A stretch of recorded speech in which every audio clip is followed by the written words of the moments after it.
नमस्कार, बहुत स्वागत है आपका। आप देख रहे हैं ग्रैंड धर्मा सन्मार्ग। तवा और कढ़ाई हर किसी के घर में होता है और इसका प्रयोग से आप अपने गुड लक को भी बढ़ाते हैं। लेकिन आज हम बात करेंगे कि जब आप रोटी बनाते हैं तो कौन सी गलती भूल कर भी ना करें। तो चलिए शुरुआत करते हैं, अंत तक बने रहिएगा। देखिए, आपने कभी सोचा है कि आपकी लाइफ में कई सारी टेंशन की वजह आपके किचन में इस्तेमाल होने वाला तवा कढ़ाई भी हो सकता है। हाँ, क्योंकि ये राहु का प्रतीक माना जाता है, आपके किचन का राहु और जो तवा कढ़ाई है। तो राहु जब आपके किचन का गड़बड़ हो जाएगा, लीड करने लगेगा, तो फिर परेशानी बढ़ेगी। तो ऐसे में कुछ खास मान्यताएं हैं जो आपके जीवन को टेंशन को दूर कर देगा। महिलाओं का सबसे ज़्यादा वक्त किचन में बीतता है और किचन जो आपके जीवन में सुख आनंद भी देता है, आपको पुष्ट रखता है, आपको संतुष्ट रखता है। वास्तुशास्त्र के अनुसार तवा और कढ़ाई राहु का प्रतीक है, इसीलिए इसके प्रयोग में विशेष सावधानी रखनी चाहिए। कभी भी रोटी बनाने के बाद तवा और सब्जी बनाने के बाद कढ़ाई ऐसे ही मत छोड़ दें, नहीं तो इसके दुष्परिणाम भी आपको झेलने पड़ते हैं। घर के जो मेन व्यक्ति हैं, जो कमाने वाले व्यक्ति हैं, उनका स्वास्थ्य पर इसका निगेटिव प्रभाव पड़ता है। तो चलिए आज कुछ खास बातें करते हैं, फिर हम बहुत सारी जानकारी देंगे आपके साथ। देखिए, वास्तुशास्त्र के अनुसार भूलकर भी किचन में रात के समय जूठे बर्तन के साथ तवा और कढ़ाई नहीं रखें। रात में नहीं, दिन में भी नहीं रखें। और सिंक में, यानी कि बहुत सारे बर्तन पड़े हुए वहीं पे आपने रख दिया, नहीं तो राहु एक्टिव हो जाएगा और फिर परेशानी बढ़ेगी। और घर के जो बच्चे हैं, जो आपके पति हैं, कहीं नशे की गिरफ्त में ना पड़ जाएं।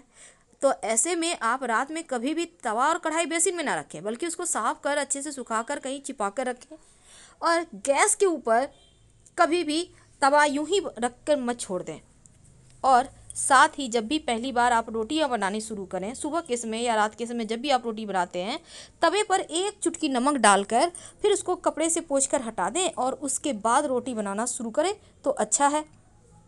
वास्तुशास्त्र कहता है कि तवे पर सबसे पहले जो भी रोटी बनाइए उसे गाय के लिए हटा दें। सबसे पहले याद रखिए, छोटा सा रोटी, और सबसे अंत में भी छोटा सा रोटी आप बनाकर हटा दें, ये कुत्ता के लिए। अब गाय कुत्ता ना मिले तो आप कहीं भी पेड़ के नीचे रख दें, वहाँ पर कोई भी जैसे चिड़िया है खा लेगी, या फिर कोई जो चींटा वगैरह होता है वो लोग खा लेगा। मान्यता है ऐसा करने से घर परिवार में कभी विपदा नहीं आती और घर से नकारात्मक ऊर्जाएं भी दूर होती हैं, सुख समृद्धि का वास होता है। और तवा कढ़ाई को ऐसी जगह रखना चाहिए जहाँ पर बाहरी व्यक्ति की उस पर नज़र ना पड़े। तब अब तो हम बात करें अगर आपके आटे की, आपके घर में आटा भी साना जाता है, गूँथा जाता है, तो उसमें क्या होता है ना, जब आप आटा गूँथती हैं, इस बात का ध्यान रखिए, जब आप आटा गूँथ लें तो उस पर उंगलियों की छाप छोड़ दें। मुट्ठी बंद कीजिए और उसके अंदर चुबो दें आटा के अंदर, क्योंकि एकदम गोल करके मत रखिएगा, ये पिंड की निशानी मानी जाती है और ये शुभ नहीं है। वास्तुशास्त्र के अनुसार तवा और कढ़ाई को कभी भी उल्टा नहीं रखना चाहिए। मान्यता है ऐसा करने से जीवन में कई तरह की दिक्कतें भी बढ़ जाती है और धन संबंधी मुश्किलें परेशान करती है। इसलिए आप इन बातों को ध्यान रखिए। और जहाँ भी आप खाना बनाती है ना, हमेशा ही दाहिने तरफ तवा कढ़ाई को रखिए और गैस के ऊपर कभी भी छोड़ कर मत चले जाइए आप कहीं भी इधर उधर। काम खत्म हो जाए उतार कर संभाल के रखें और तीखी और नुकीली चीज़ों से कभी मत खुरचिएगा, वरना जीवन में परेशानियां बढ़ेंगी। तो चलिए, ये तो थी तवा और कढ़ाई को लेकर कुछ खास बातें। लेकिन बहुत बार क्या होता है, आपने रोटी बनाया, तवा गर्म है और उसी पर आप सब्जियां गर्म कर लेती हैं, गर्म करने के लिए पानी भी डालती होंगी। तो ऐसे में जो छन से आवाज़ होती है, जो आप सब्जियां गर्म करती हैं, ये कहीं ना कहीं वास्तु दोष पैदा करता है। तो ऐसा करने से आपको बचना चाहिए ताकि मुश्किलें कम हो। सब्जी गर्म करने के लिए कोई और बर्तन आप यूज कर सकती हैं। लेकिन अब हम एक ऐसी बात बताने वाले हैं, क्योंकि देखिए, जब आपके घर में रोज़ रोटी बनता है, लेकिन 5 दिन ऐसे होते हैं पूरे साल में जब रोटी नहीं बनानी चाहिए, तो क्या खाएंगे? देखिए, रोटी नहीं, इस दिन पूड़ियाँ बनती है, यानी सादा रोटी, प्लेन रोटी नहीं बनाए जाते, तावा नहीं चढ़ते, कढ़ाई चढ़ती है। वो 5 दिन कौन से हैं? देखिए, सबसे पहली तो घर में जब किसी की मृत्यु हो जाती है ना, तब 13वीं संस्कार के बाद ही घर में रोटी बनाई जाती है। मान्यता है अगर 13वीं से पहले घर में रोटी बनाई जाए तो मृत इंसान के सूक्ष्म शरीर पर फफोले पड़ जाते हैं और मृत्यु के बाद जो पिंड चढ़ाया जाता है उससे मृतक व्यक्ति का सूक्ष्म शरीर तैयार होता है, आत्मा के साथ यम के दरबार पर पहुंचाया जाता है, तो इसलिए नहीं बनाए जाते। दूसरी बात, देखिए दूसरी बात यह है कि नाग पंचमी के दिन भी खीर पूड़ी हलवा जैसी चीज़ें बनानी चाहिए। इस दिन भी तवे पर रोटी नहीं बनाई जाती। तवा नाग के फन का प्रतिरूप होने के साथ राहु का भी प्रतीक है, तो तवे को अग्नि पर रखना मना होता है, नहीं तो सर्पों को परेशानी होगी, वो क्रोधित होंगे।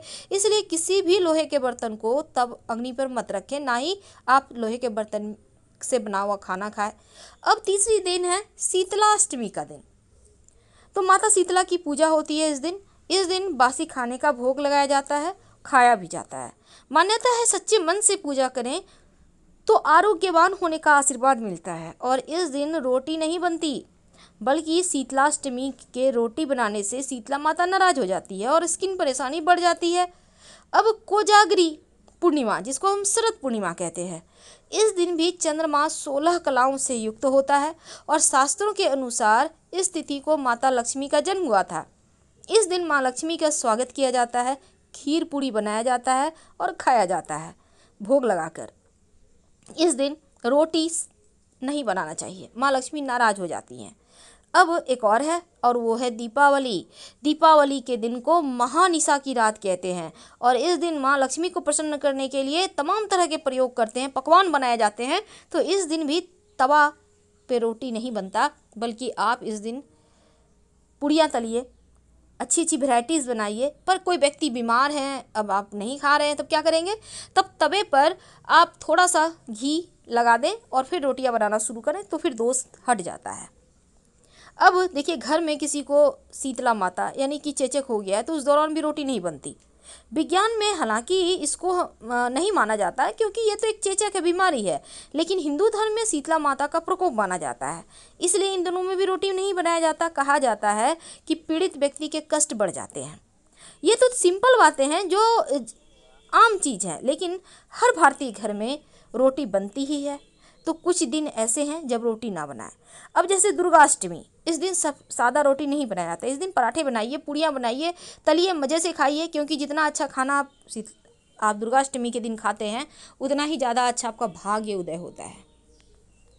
तो अब हम एक छोटी सी और बात करेंगे। पहला रोटी गाय का, पिछला कुत्ता का, ये तो आपको हर हाल में करना है।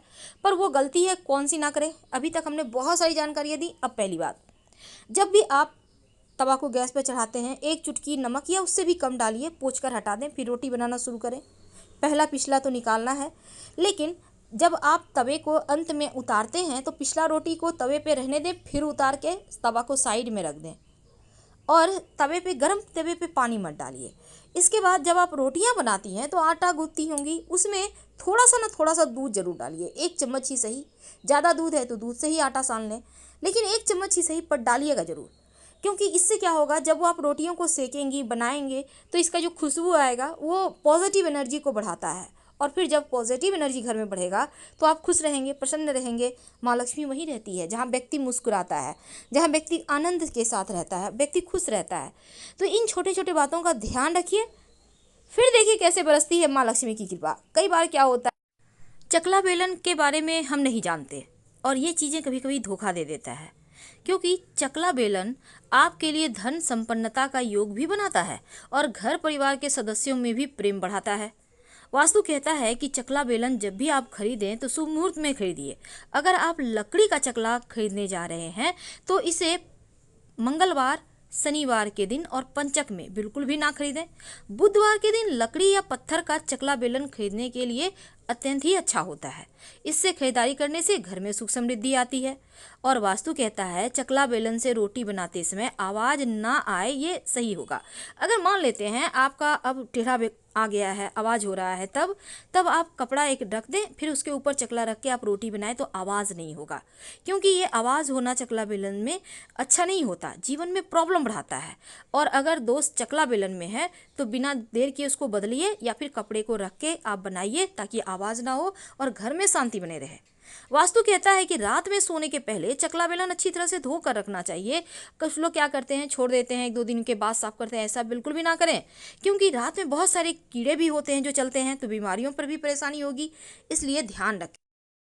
और सबसे अंत में एक और बात, चकला बेलन हमेशा ही सुखा कर रखें, कभी भी चकले को उल्टा करके नहीं रखें, नहीं तो घर में वास्तु दोष बढ़ जाता है और कभी भी इसे बर्तन के बीच में या फिर आटे चावल के डब्बे पर ड्राम के ऊपर मत रखिए। इससे धन हानि होगा, घर परिवार में मतभेद बढ़ेगा। हम आपसे विदा लेंगे। हर हर महादेव। धन्यवाद।